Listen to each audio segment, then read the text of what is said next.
Hello and welcome back to the What the Falk Sunderland preview show. The advent calendar is almost done, the Christmas dinner is on its way to the oven, and one of the best days in the football calendar is upon us. That's right, a packed out Stadium Light is ready to roll Sunderland on Boxing Day as we take on Blackburn Rovers. And to let us know exactly what we've got coming this sort of Christmas, or just after Christmas, this coming Monday, is Ian from Top Class Blackburn Rovers Podcast, the BRFCS Podcast. Ian, I have listened to your show. I really enjoyed your Fight and Talk episode. It is great, but how are you, mate? You okay? I'm great. Yeah, thank you very much for that. It's always nice when somebody gives us a listen and gives us some feedback. We like to try and do things a little bit off the cuff every now and then. Yeah, I think it's great doing previews and reviews of actual performances, but to do something that's more like a standalone radio show just every now and then, I think is pretty good. And Fighting Talk's one of my favourite shows and podcasts. So to shamelessly ape that, it was terrific fun to do. And so far, we haven't heard from the copyright lawyers, so it's all good. Well, the good news is I like the idea that much that you stole from them that I'm going to steal your idea. So it's going to be triply stolen. We're all going to do it together. So the copyright lawyers can come to all of us, mate. But Fantastic. It does seem like a really long time ago, the Christmas break or the winter break, the World Cup break, whatever you want to call it. But we're speaking prior to the League Cup game you have with Nottingham Forest tonight. So we'll start from the top as always. Outside of that, you picked up what to me seemed like a really big win over Norwich at the weekend. Really not an easy place to go, despite the fact that they're not doing very well. What are your thoughts on the performance and the result? Well, I think it was a great result, obviously. As you say, Norwich is far from a happy hunting ground for us. Really difficult place to go to. And given our relative positions in the league table, to go there and come back with anything would have been a triumph.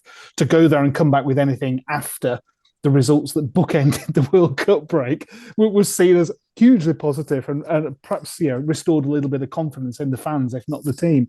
That Norwich looked pretty poor. I have to say, they did look like a team that wasn't playing for Dean Smith, but you've still got to take advantage of it. And we fortunately got an own goal fairly early on, but I thought thereafter, because that meant Norwich had to come out of their shells, that plays to our strengths. So I don't know just how aware of our quirky statistics you are this season. If we score first, we win. If we concede first, we lose. We don't do draws. That's basically the story of our season. So trying to make any sort of sense out of that, frankly, is beyond the wit of me, for sure. We go along having no idea which Blackburn Rovers will turn up. And we know that whoever scores the first goal, well, that's it. We can go now. It's in the bag. So sooner or later, that sequence will have to come to an end, I guess. Maybe it will be on Boxing Day. Who knows? But it is a quirky one. But yeah, I'm very happy with the 3 points from Norwich. If anyone's likely to ruin any kind of record, it's likely to be Sunderland for a negative reason. We'll probably score first and get beat 2-1. I'd take that. At least there's my prediction out the way, I guess. But it did seem like a really important result. You touched on the sort of results prior to the break and the one just after. In some ways, it felt like Blackburn had sort of fallen off the wagon a little bit. So in the context of the season and the fact that you are third in the table, how important was it that you did get that win and the manner of it? I think crucial, because it wasn't just that it were two bad defeats. It was two bad defeats to local rivals. Mm-hmm. And it was two bad defeats with two absolutely shocking performances. Really eye-wateringly bad. So, going before the World Cup, when we're playing Burnley, they're our nearest and dearest, of course, and they've come down and there's a lot riding on it, huge amounts of pressure. Had we won that day, we would have gone into the World Cup break on top of the table. And frankly, at the beginning of the season, anybody who would have predicted that would have been looked on askance. He would have been certified and sort of put in a straitjacket almost immediately. So to be where we are, or to be where we were, and have that prospect and going top, beating your local rivals in their stadium, it was just all set up quite beautifully. I think there's a large core of Rover support though that have looked at our binary results this season and thought, well, where are we in the sequence of win lose win lose win lose? Where does it fall? But it was an odd team selection. It was odd tactics that Thomason chose, and so we went into the World Cup kind of like really deflated. Perhaps disproportionately so because it was Burnley and because the performance was so bad. So World Cup, nice distraction. Forget about club football for a while. Come back out of it, and you've got another local derby at home to Preston. We played them at Deepdale back end of last season and won 4-1, and they decided to get revenge, good and proper. And again, it was an eye-wateringly bad performance. There was very little to look at and sort of think, well, we were unlucky there. That could have gone for us. The only luck we had on the day was that Preston probably was satisfied with 4, and they didn't really push it. So off the back of those 2 results, then going to Norwich, it was a nice recovery. It was important to put a performance in to get the result, to get the win. That sort of like has restored a bit of faith. But it's been a crazy season. I'm sure we'll get into it, but it's just been really, really peculiar, really odd. If I remember correctly, I think we broke your sequence because we were win, lose, win, lose, win, lose. Yes. And we played you on the Monday or Tuesday. We had back-to-back wins. We just didn't know what to do at that point. It was kind of like, hang on a minute, this isn't supposed to happen. Because a number of fans have been projecting forward and thinking, the return of Mowbray. So where in the win-lose sequence are we at? So that sequence was brought. We did have a run of results which lifted us up the table after the win-lose sequence was shattered, but we've lost. I think it's one of the situations where we've probably got the second highest number of league defeats in the table and the second highest number of league wins or something, because we just don't draw games. So it's just so difficult to draw any conclusions. There we go. Don't need to put that pun in, but I'll take that now. Yes. The only thing that we do draw are conclusions, I guess. I didn't want to touch on the Burnley game too much, but I'm going to have to. I think we went 2-0 up against Burnley at home, and then they got 4 second-half goals. And to be honest, the first half we were like, well, what's everyone making the fuss about? And the second half we went, all right. Yeah. So it's difficult because I think Burnley are probably the one side we've come up against this season that for 45 minutes I've gone, all right, okay, all right, fair enough. And the league table doesn't lie, as the old adage goes. Yeah. But when it's a derby game and when you're only a couple of points behind, and as you said, if you'd won, you would have went further in the league. I remember, and we're talking a while ago now, we were going quite steady in the league, in the Premier League as it was at the time. We were the favourites for the first time going into a game at St James's Park. And I hate to bring this up, Sunderland fans. We got beat 5-1. 2 games later, we beat Chelsea 3-0. And to be honest with you, it wasn't forgot about. It did sting a little bit, but the run of form afterwards helped us forget about it. But looking back, you still remember how you felt that day. So how much is that performance and that result? Because I did watch the game. I understand what you're saying about the performance. How much has that affected the fan base despite the win at the weekend? I think, well, losing to your nearest and dearest is never easy. And it does sort of leave you with that bitter pill. If that's the price that you have to pay for then putting together a run of terrific results, I think that's a price that most fans will be happy about. You only get 3 points for any game. It doesn't really matter who you play. It's just the peculiarities of the way our fixtures fell leading into the World Cup and coming out of the World Cup was that there were 2 local derbies to our 2 closest rivals, both of whom humiliated us. And that, I suppose, left a particularly bitter taste. But bouncing back against Norwich was great. And if we were to win at Sunderland and then win the next game and win the next game, very quickly, those memories would fade until we play them the next time, of course. And I'm sure that the fans will build up the atmosphere again and will build up the anticipation. But right now, the fact that we are still third, despite all of that, speaks volumes for how resilient the team is in terms of keep bouncing back from those kinds of defeats. It's interesting because I think for ages on the podcast and our review shows and our preview shows, I was like, I know you're in this place in the league. I know we're in this place in the league, but the league's mental. There's only 4 points either side. Yeah. It's getting a little bit better, slightly. And you're still third. And I picked up on another really interesting stat on our preview show, oddly enough. Sunderland and Blackburn have conceded the exact same amount of goals, but we've actually scored, I think, 4 more. You're third, we're 12th.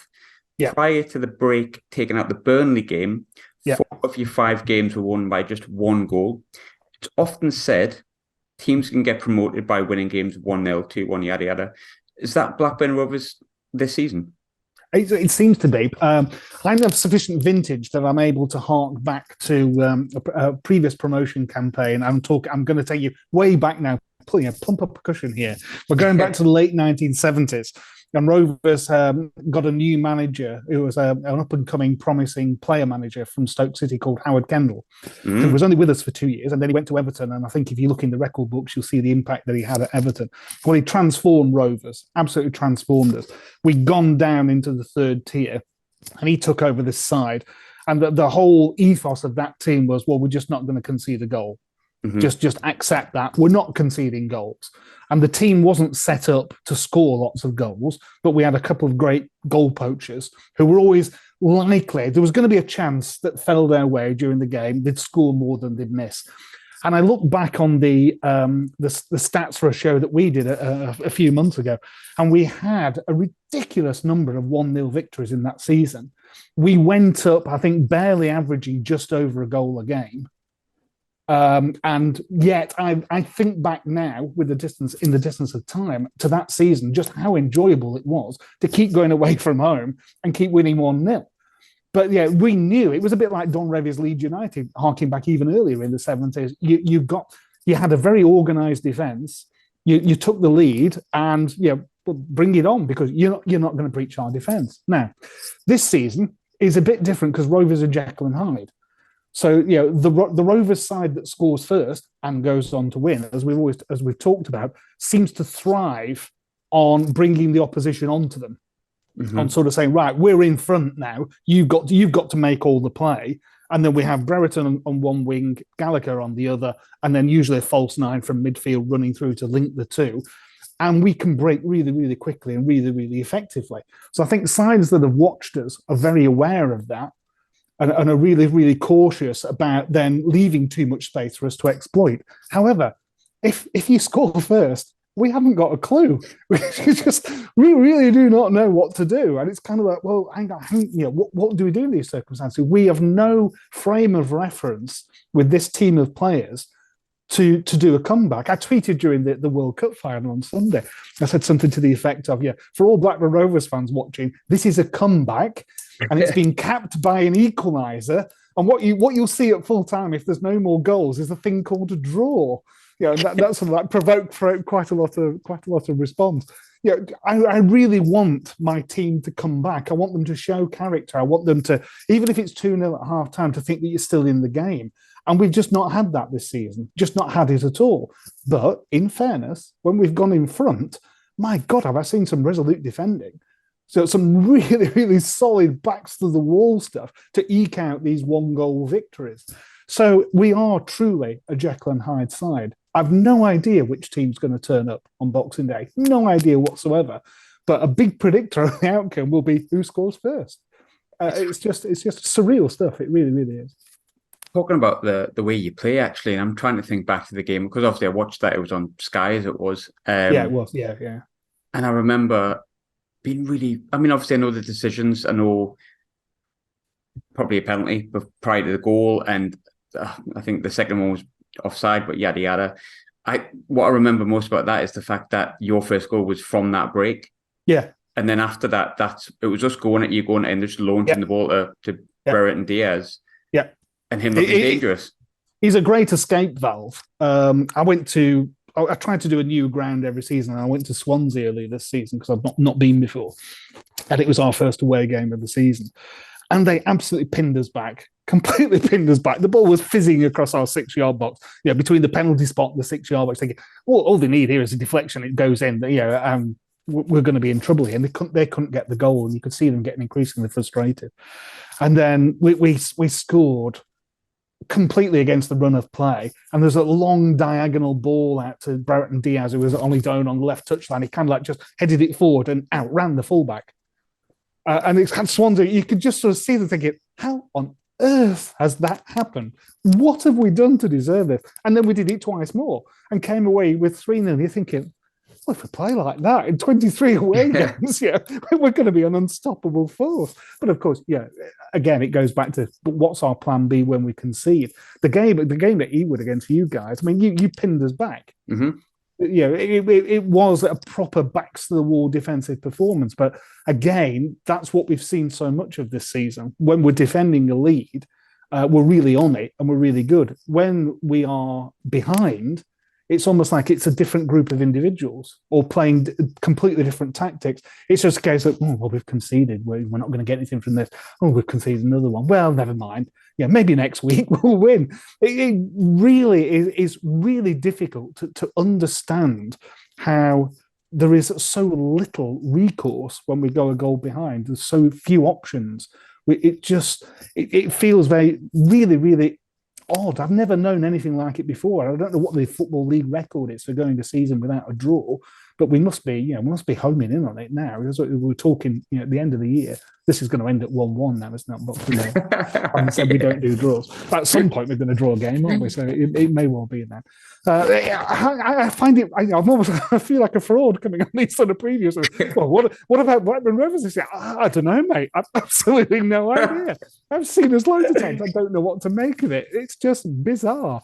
But it's an enjoyable ride. At the beginning of the season, I was predicting mid-table, lower mid-table. We'd lost a lot of players. Crikey, if he keeps us up, actually, that will be a decent performance. To have us where we are is surreal. But to your point about the goals working hard for us, at some point you think we're going to revert to our natural XG, and if we do that, then our points haul is going to drop. Yeah, it doesn't feel sustainable to keep winning games with a lower XG. At some point, it's going to catch up with you. So I keep using this phrase in articles that I write, really, a regression to the mean. It just feels like at some point we're going to get sucked back down into the middle of the table. But having said that, if you keep nicking them, and the confidence remains high, who knows? It's a crazy division, though. It really is a truly crazy division. I'm very rarely the type to use a cliche, but this is going to be my second one. Football's a funny game, so you never know if it'll continue. Football is chaos. Yes, yeah, football is chaos. There is no way that you can sort of predict what's going to happen. So we shall see. But it's been interesting. I will grant it that. I've seen us win some games I didn't think we'd win, and I've seen us lose some games that really ought not to have done. So it's funny to talk about. I feel like it's not the only weird team I've had on for statistics. I had a Preston fan on during the time when they were just 0-0 every week or 1-0. Yeah. And I was just like, I mean, obviously we're fairly new to this division, so I was like, is it always like this? No. One thing I find I actually have a little bit of knowledge, not much, about John Dahl Thomason, because last season he brought his Malmo team up against Rangers. I was at that game and so on and so forth. And I remember the interviews caused a bit of a storm because he was saying things about how Rangers need the money. And obviously, wasn't he? Yeah. Yes, very much so. And obviously, John Dahl Thomason was a former absolute flop when he played for Newcastle. And I'm old enough to remember the fact that I think we were linked to him at some point. He went there, did shite, and it was all brilliant. But what is he as a manager?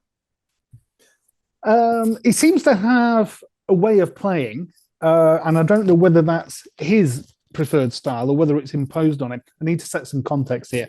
In the summer, there was a bit of an overhaul behind the scenes. We brought in a new director of football. We didn't really have one. I think part of the issue in the Mowbray years was that all the staff were Mowbrays. So when he went, it was a case of, right, well, what do we do now?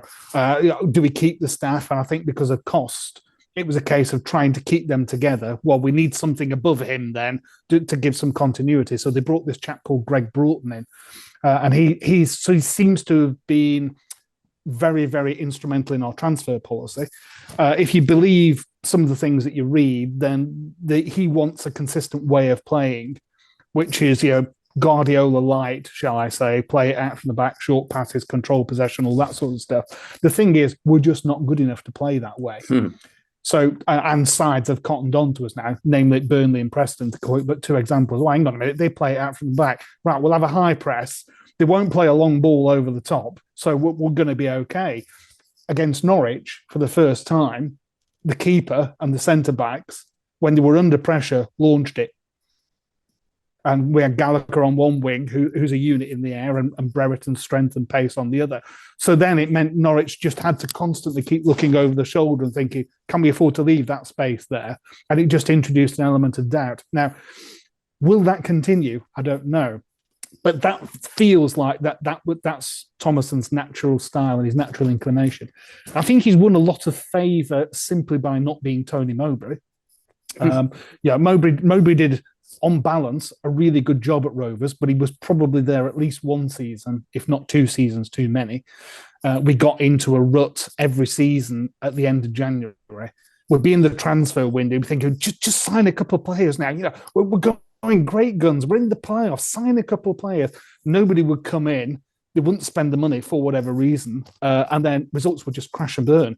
And again, an interesting statistical quirks. I think was it last season or the season before, we won 2 out of the last 17 games and just plummeted. And it was just kind of like, so when he joined you guys, so to say, how much money are we having Sunderland being in the playoffs at Christmas and then crashing and burning by the time it's Easter kind of thing.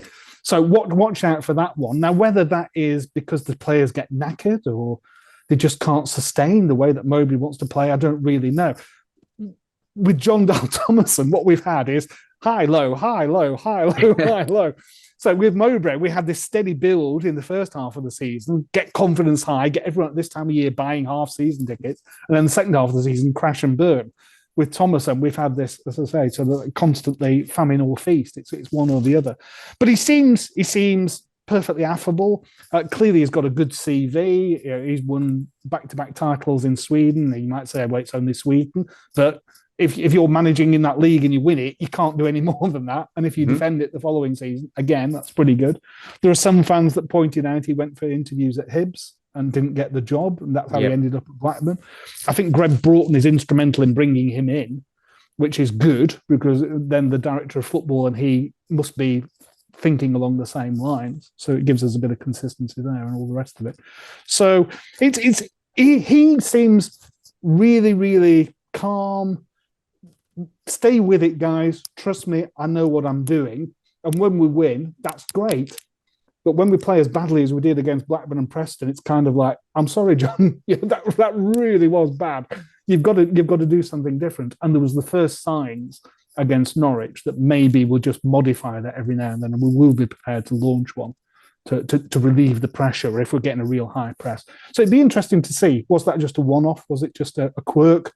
Was it just the players taking it into their own hands, or is it something that we will see featured far more often? But I remember watching the Burnley game. I want to say it was Don Goodman was doing his nut. He was like, they've got to stop passing it back. Oh, God, they've made a mistake. Yeah. And then one of the goals came from that. I remember that, actually. In terms of, it seems like not vastly different, because I don't think you can change things wholesale, but obviously it seems a very different team to the Tony Mowbray team now.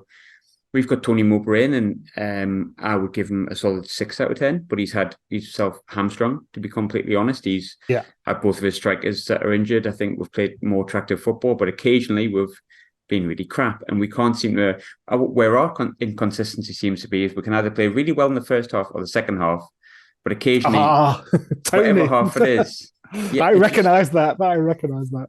Which is worrying, because I had, I think it was Rich Sharp when we first got him. I mean, it's not like we don't know who he is because of his time at other clubs and stuff, but to get an understanding of what his time at Blackburn was like, his most recent time, he indicated that drop off, and he indicated that maybe not playing that well second half. Yeah. And to be fair, we weren't great on Saturday against Hull. We were excellent first half against West Brom, horrendous in the second half, and got beat 2-1. But in general, he's been a 6 out of 10. And he seemed, from the outside looking in, fairly well liked by Blackburn Rovers when he came to us. A lot of people talked about he's good with young, youth players. He's got to bring that through. And that is our model. But what were your personal thoughts and the Rovers fans' thoughts that you speak to when Tony Mowbray rocked up at Sunderland to replace Alex Neil? I think I was surprised. I personally was surprised he went to Sunderland, but I wasn't. I didn't know enough about the northeastern rivalry.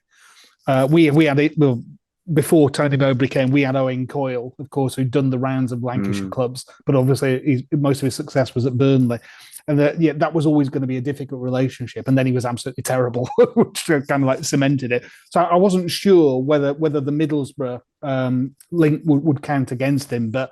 Yeah, obviously, it's not as serious a rivalry as the Newcastle Sunderland one.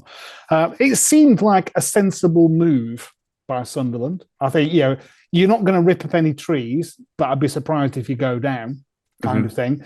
And in terms of providing some stability and then building, as you say, if he's confident in the young players, building that continuity. It's just that after 2 seasons, after 2.5 seasons, I think it's then with Mowbray. You've just got to look and sort of think, are the players getting bored of his delivery or the messages or whatever? Because it just got stale at Rovers. It just got stale. And what I didn't want to see happen was his legacy being tarnished, because he came into an absolute madhouse at Blackburn, provided some order pretty much instantaneously, and we went down on the last day on goal difference. And it was the most painful way to go down, because at one point we needed 3 results to be going our way. They were all going our way. We were at Brentford and winning 3-1 kind of thing, thinking, hang on a minute, it's on here. But in retrospect, going down was probably the best thing that happened, because what we then did is we started winning football matches. And we hadn't experienced that for a while. We'd really been struggling, and it galvanised the support. And there was a whole generation of support that had come through that had never seen Rovers consistently at the top of the table. Granted, it was the 3rd tier, but it galvanised us. And so he got a lot of, quite rightly, he got a lot of kudos from that. There were some people that pointed out that, or would accuse him of forfeiting the league title, because he picked a weakened side away at Charlton in the penultimate game of the season, and we lost it, and then we lost the league title off the back of that result. And sort of said, winning a divisional championship, it counts for something. There were others that sort of say, we just needed to get back.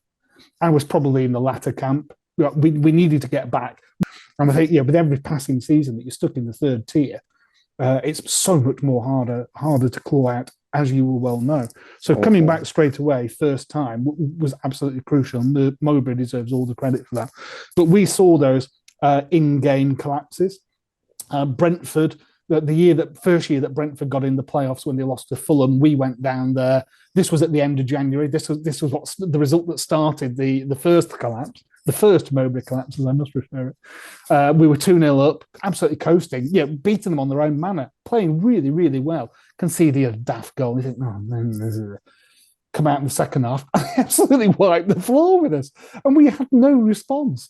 It's just like, Tony, do something, anything, just do something, please, because this clearly isn't working. And that was just then the catalyst for a catastrophic run of result. And then the following season, it was replicated again. There were games that we just seemed to have given up on. We just said, just do something, Tony, please, do something. But he has an eye for a player. He is certainly good with youngsters.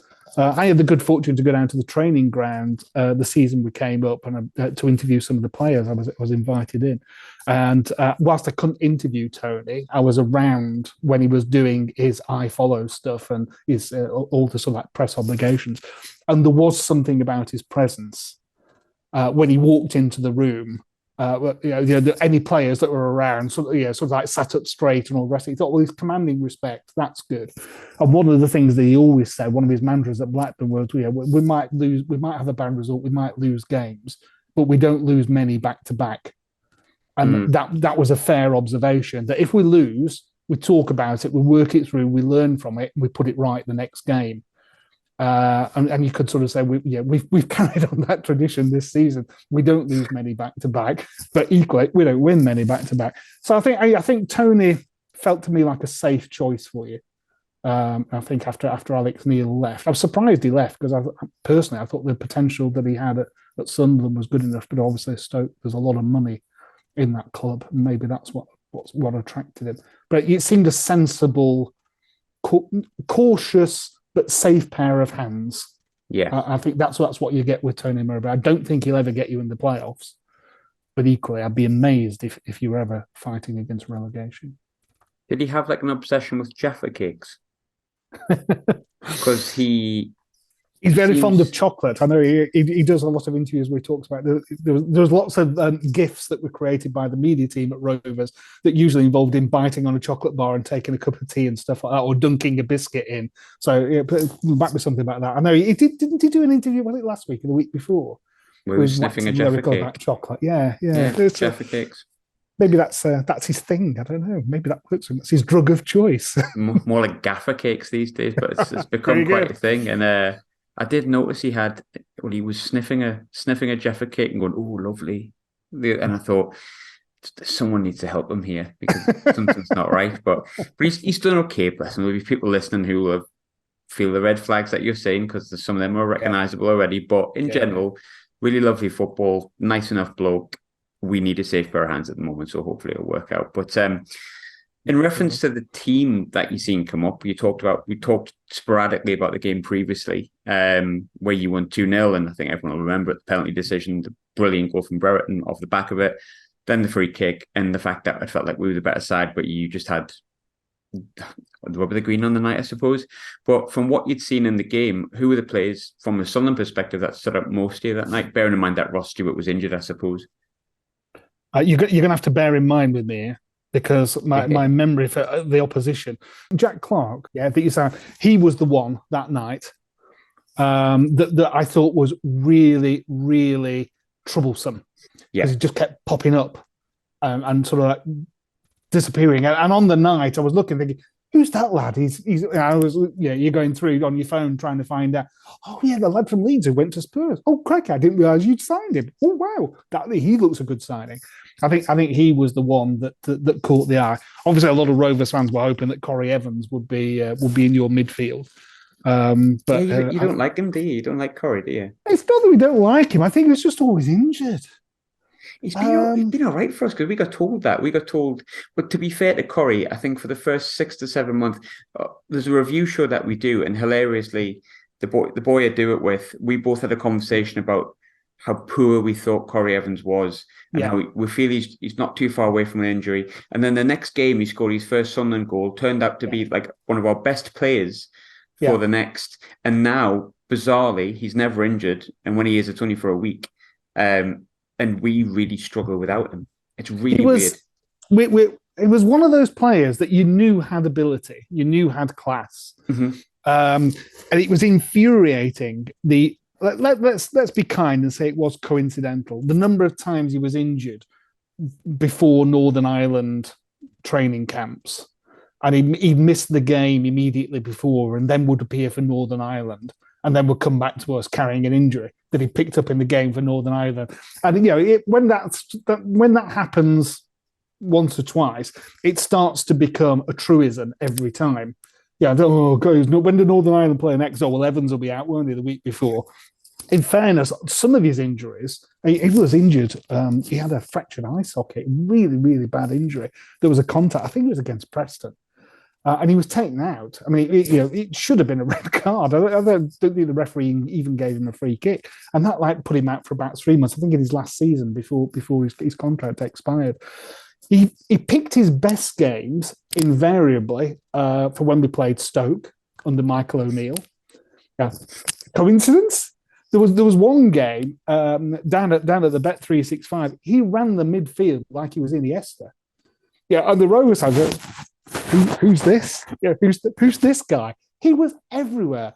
Short passes, long passes, controlling, flicking it on, breaking into the penalty area. And my God, then 2 weeks later, Northern Ireland, he's injured again. And so on and so on. So I think there was a recognition of ability. I don't think his ability was ever in doubt. I don't think we saw enough of him consistently at top form to make him truly a favourite. I think a measure of it is he's been really difficult to replace.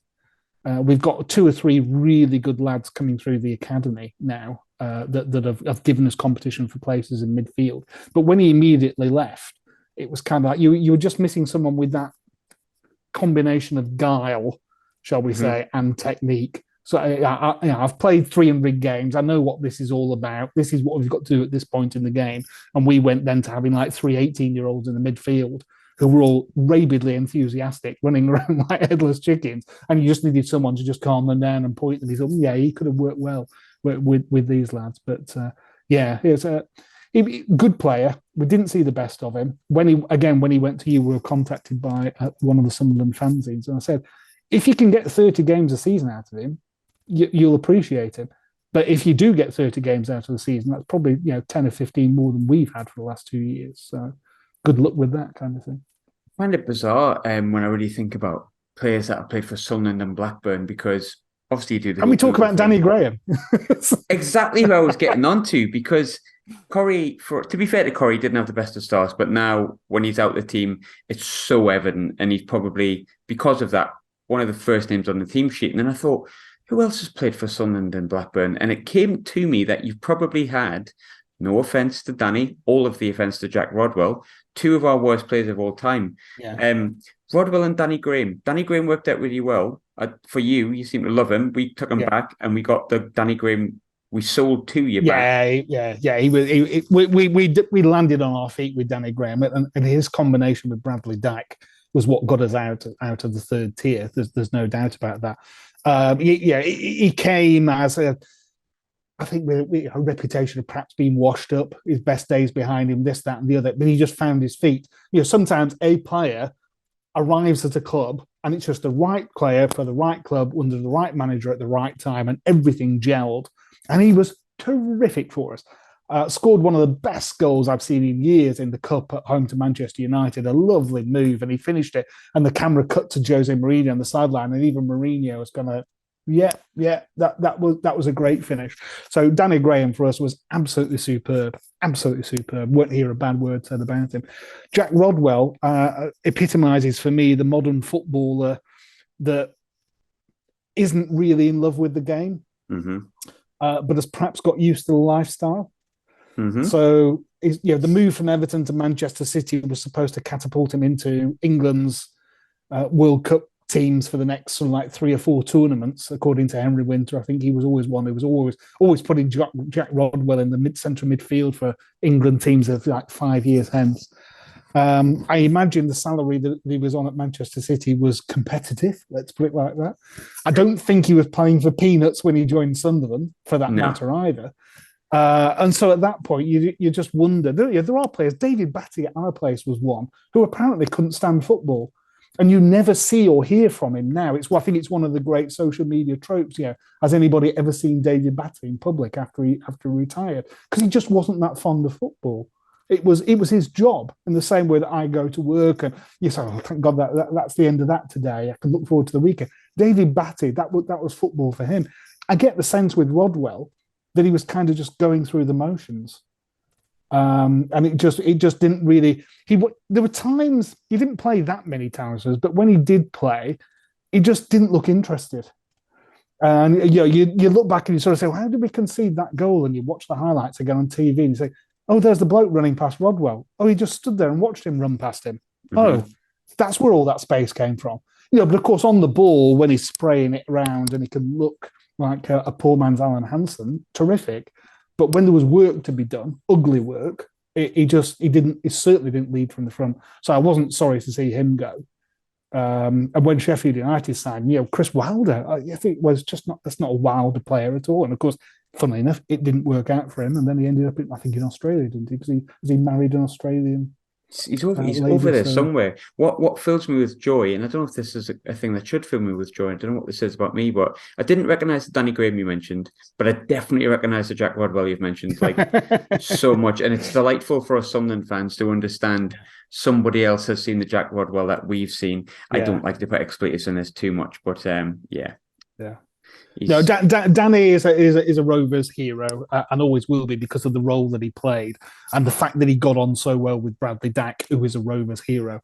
I think the fact that those two gelled just so well, it was, it's serendipity. It happens every now and then. You get a partnership up front, and they almost have that telepathic understanding. Those two definitely did. They knew the runs each of them was going to make, and they knew the balls that each of them wanted.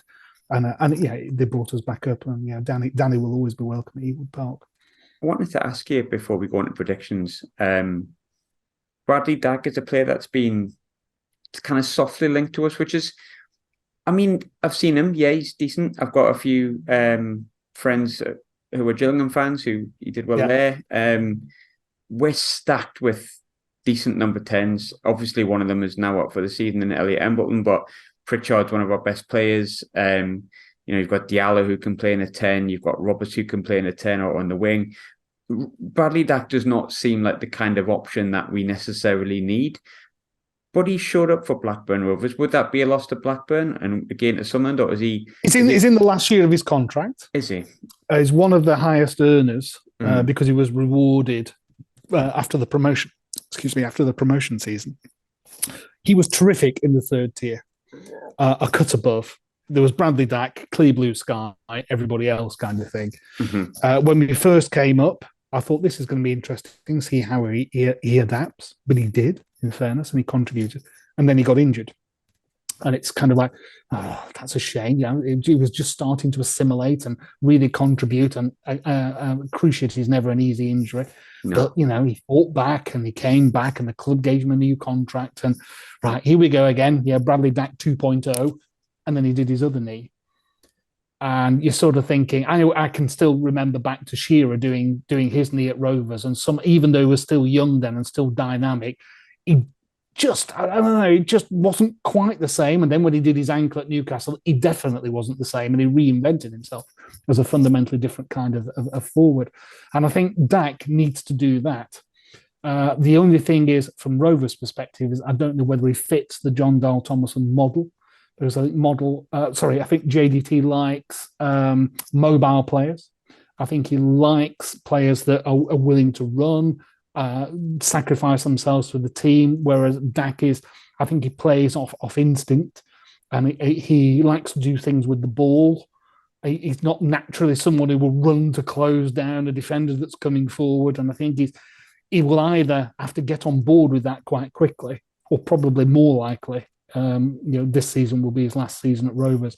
I think if someone came along and offered us anything in January, they'd probably take it because it would get his wages off the books for 6 months, and then any fee could potentially be reinvested. He's still very, very popular amongst Rovers fans for everything that he's done, but it is going to be very, very difficult for him to come back after 2 cruciates.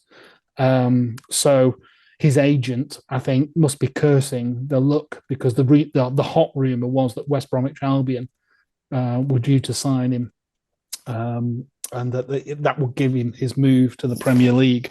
And of course, the injuries have just ended any potential interest in it. So him moving on a free gives him a chance for a fresh start, and he possibly needs that.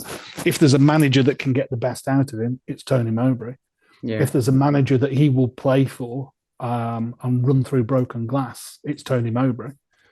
So notwithstanding the fact that you might have lots of people who play in his possession, if somebody's going to get the best out of him, they're a really good fit for each other. And if you can get something out of him, you might get 18 months, 2 years at that level. But my heart goes out to him. A professional athlete, the best years of his career, he's lost already.